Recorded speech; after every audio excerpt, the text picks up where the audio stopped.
Программа магистратуры в прикладной психологии существует с 2015 года.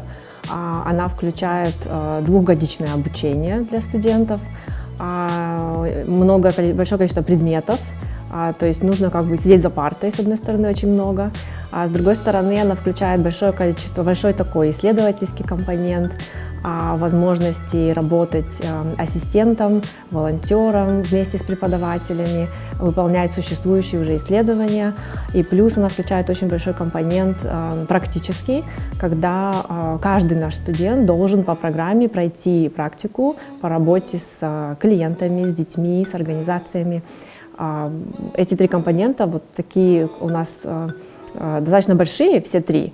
Но мы стараемся в течение 2 лет так распределять нагрузку, чтобы на выходе, при выпуске студенты были уверены в себе, в своих теоретических знаниях, в своих практических знаниях.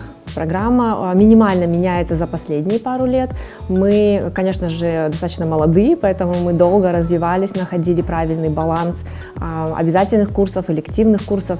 И в данный момент у нас более-менее стабильный учебный план, в котором каждый студент уже понимает, когда, в каком семестре он будет брать какой предмет, какие возможности для элективов у него есть. И у нас существует 3 концентрации, которые не обязательны, но по желанию студент может немножко добавить себе концентрацию в какой-то конкретной области.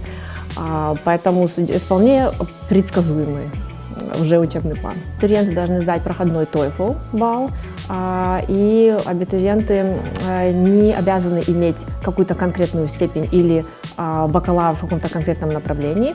Мы на это делаем упор, когда про себя рассказываем, потому что мы работаем по международным стандартам, когда ваш бакалавр не обязательно должен соответствовать магистратуре, на которую вы поступаете. То есть, в принципе, конечно, некоторым студентам может быть чуть легче из-за того, что у них бакалавр в социальных науках, в психологии, но, в принципе, любого студента мы возьмем с соответствующим уровнем просто оценок на предыдущем бакалавре и с соответствующим уровнем английского языка. У нас есть преподаватели, которые имеют PhD, это Doctor of Philosophy, это степень, которая выдается в Штатах и в Европе иногда, которая является наивысшей академической степенью. Есть преподаватели, у которых есть степень кандидата медицинских наук и большой опыт психотерапии здесь, то есть степень по специальности психиатрия. Есть преподаватели, у которых есть степень кандидата наук, также из России, тоже с огромным опытом работы и преподавания, и педагогической работы. Есть, кстати, я хотела бы выделить и некоторые преподаватели, которые ведут только отдельные курсы, иностранцы. Некоторые иностранцы работают онлайн, они находятся в данный момент за границей и имеют возможность преподавать только один курс, но они также имеют высшую степень, такую как PhD, и являются специалистами. Мы специально ищем специалистов, которые могут вести этот конкретный предмет и имеют большой опыт по данному конкретному предмету. На магистратуре некоторые практические работы могут начаться достаточно рано. Мы сейчас переходим в формат, когда мы после первого года обучения, после академического года, уже летом студенты имеют возможность начать практику. И к осени начинаются именно предметы, которые их предоставляют им супервизию по практике. Но летом мы выбираем сами работать как супервайзеры, как преподаватели, потому что зато это дает хороший результат, большое количество часов практики. И даже к сентябрю и нам становится немножко легче, студенты уже начали практику. В общем, проучившись, получается, 9 месяцев, студент может по своему выбору понемножку начинать уже практику. Студенты, конечно, выбирают концентрацию, и на выбор у нас есть список практик, но мы очень тесно супервизируем, и я тоже, и мы стараемся, во-первых, студентам подсказать, что только одного вида практики недостаточно, вам нужно попробовать хотя бы несколько просто для того, чтобы попробовать и выбрать, как-то осознанно выбрать. И плюс в профессиональной среде всегда недостаточно одного вида практики, хотя в рамках того, что, например, я советую, студент тоже может выбрать. Где-то он хочет работать больше с группами взрослыми, где-то он хочет работать с индивидуальными клиентами, но взрослыми. И, например, говорит, с детьми я вообще не хочу работать. И я, конечно, говорю, хорошо, если выбираете такую концентрацию, то хотя бы тогда сделайте пару разных форматов в этой концентрации. Ну, если исключить год, когда мы работали онлайн, то встретить нас можно в СОС-деревне, в Красном полумесяце, в фонде «Бабушка Adoption» и в большом количестве других организаций, которые я даже в кризисных центрах. Плюс у нас давно работает Институт поведенческого здоровья при АУЦА. Это наша как бы под кафедрой психологии небольшая клиника, в которой студенты практикуются и бакалавры, и магистранты. И это как бы наша клиника в основном специализируется, извините, в работе с индивидуальными клиентами, иногда с группами. И то есть вот этот опыт работы с клиентами индивидуальными, они в основном получают здесь. Работая с организациями, они больше ведут группы, немножко другие форматы. Да, в Республиканском центре психического здоровья в РЦПСД тоже можно пройти практику. Но как бы бывают даже такие года, когда в какую-то конкретную организацию мы не направляем студентов, потому что нет желающих. Но поэтому мы стараемся поддерживать контакты в течение времени с вот таким большим спектром организаций. Я, кстати, забыла центр по работе с детьми, пострадавшими от насилия. И, скорее всего, несколько организаций, которых я забыла, к сожалению, потому что их уже теперь большой список, и мы очень рады, что нам все больше и больше доверяют. У нас пока не было серьезных случаев, вообще не было случаев таких, чтобы были конфликты или жалобы. Мы рады, что мы можем наших студентов направить в помощь какой-то организации и обратно получить возможность работать и супервизию. Глядя на магистратуру, конечно, к нам поступают и наши же выпускники из бакалавра.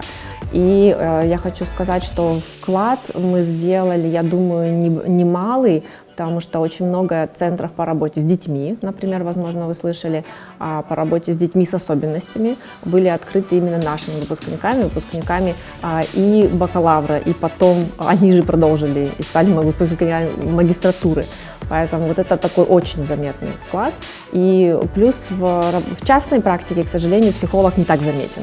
Но очень много людей, которые открывают свои небольшие центры по консультированию, работают в частной практике самостоятельно, как частные предприниматели. Поэтому вот этот аспект тоже заметен, но он больше заметен тем, кто находится как бы в кругах психологов. С нашим дипломом достаточно легко трудоустроиться и продолжать работу.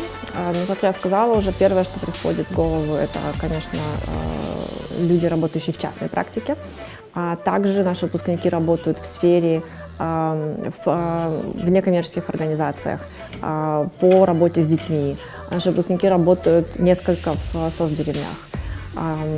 Есть наши выпускники, которые продолжают учебу. Продолжают учебу все больше и больше выпускников магистратуры. За последний год я вижу очень много выпускников, которые просят рекомендационные письма, и большое количество их подает, планируют возвращаться, продолжать работу. Также, то есть выпускники подают с бакалаврской программы на многие магистратуры, в том числе и к нам подают на нашу же магистратуру, а с магистерской программы все больше подают на PhD именно по психологии. По психологии или по социальной работе, то есть в сфере именно помогающих профессий, так называемых. Еще несколько выпускников, кстати, продолжают работать с детьми с особенностями. Получив уже мастерскую степень, они могут гораздо больше сделать в этой сфере, они открывают свои центры. И наши выпускники работают в школах психологами, консультантами и специалистами по профориентации. Кстати, хотела бы сразу подчеркнуть, что онлайн-библиотека появилась в АУЦА не так давно, то есть возможность сейчас выкладывать все диссертации и дипломные работы бакалавров онлайн. Все желающие могут на них посмотреть еще раз, для себя понять, что именно вы будете изучать и можете изучать, когда вы к нам поступаете. Я считаю, что это очень важное дополнение к библиотеке и к нашей работе. Очень много до этого было незаметно, то, как много мы делаем. На магистратуре, так же как на бакалавре, исследования студенческие сильно зависят от исследовательской деятельности преподавателей. Как я сказала, у нас есть преподаватели, которые делают много исследований в психологии, но плюс еще в смежных областях. Много преподавателей, которые делают интердисциплинарные исследования по гендерной психологии, по связи психологии и где-то психиатрии и медицины, по здоровью и психологическому здоровью и благополучию, по педагогике и педагогической психологии, и школьной психологии. То есть вот такой очень большой спектр исследований, который касается всех различных возрастов, различных проблем. Плюс мы делаем также исследования по психотерапии и консультированию, именно по процессу консультирования, так как у нас есть и своя бесплатная клиника, у нас есть возможность собирать данные согласия клиентов и делать такие исследования. Вот за последние годы несколько исследований, которые я могу вспомнить сейчас, это исследования по выбору карьеры у девушек, поступающих в вузы Бишкека, у девушек, приехавших из других городов в Кыргызстане. Это исследование несколько исследований было о детях мигрантов, которые остаются здесь, а мигранты, родители уезжают на заработки в другие страны. Были несколько исследований по деятельности психологов в Бишкеке. Было исследование по такое более экспериментальное, по тому, как студенты в классе воспринимают преподавателя, говорящего на разных языках в классе. Кое-что публикуется, мы к этому стремимся. Публикация — это всегда очень долгий процесс, поэтому, когда вот мы существуем только 5 лет, обычно на публикацию, на хорошую, уходит пару лет. Поэтому есть публикации, которые готовятся до сих пор. Если я правильно помню, 3 публикации опубликованы вместе с преподавателями, какие-то на основе диссертаций. И для небольшой программы это уже такой многообещающий результат. И плюс мы делаем презентации, конечно, там, где это уместно. Если мы делаем исследования, которые касаются работы организаций в городе, мы также делаем презентации и делимся данными с этими организациями. И даже если мы не публикуем, мы стараемся этим сделать вклад в практическую работу. Это повлияло, принесло с собой и минусы, и плюсы. Конечно, не просто было преподавать онлайн курсы, которые касаются консультирования или сбора данных с респондентов. Но какое-то время весной ушло на подготовку, как и у всего университета, наверное, на адаптацию. И я думаю, что к лету мы уже начали видеть даже какие-то плюсы. Мы стали очень эффективно работать онлайн, мы стали где-то более эффективно составлять расписание своей работы, встреч по исследованиям. Некоторые исследования, почему я говорю про лето, приходится продолжать в течение лета для того, чтобы себе и студентам немножко облегчить учебный год. И я думаю, что к лету и к осени мы вполне адаптировались и стали техническими экспертами во многих программах, которые позволяют делать онлайн-конференции. И пары стали очень интересными, разнообразными. Мы стали использовать очень активно ресурс АУЦА, который называется электронные курсы. И там тоже огромное количество есть функций, которые мы, к сожалению, и не все применяли, потому что мы имели возможность лично работать. И хотя приходится признать, что на некоторых парах могут теряться некоторые моменты, вот за счет нашей специфики того, что мы учим работать лично людей. Но мы понимаем, что это был очень сложный период, и мы для себя решили, что онлайн-консультирование тоже развивается, и мы в том числе должны учить студентов предоставлять и по онлайн-консультированию услуги, уметь даже некоторые группы поддержки вести онлайн. Кстати, все это мы делали осенью и летом. Я бы хотела сказать, что мы очень рады и ждем каждого абитуриента.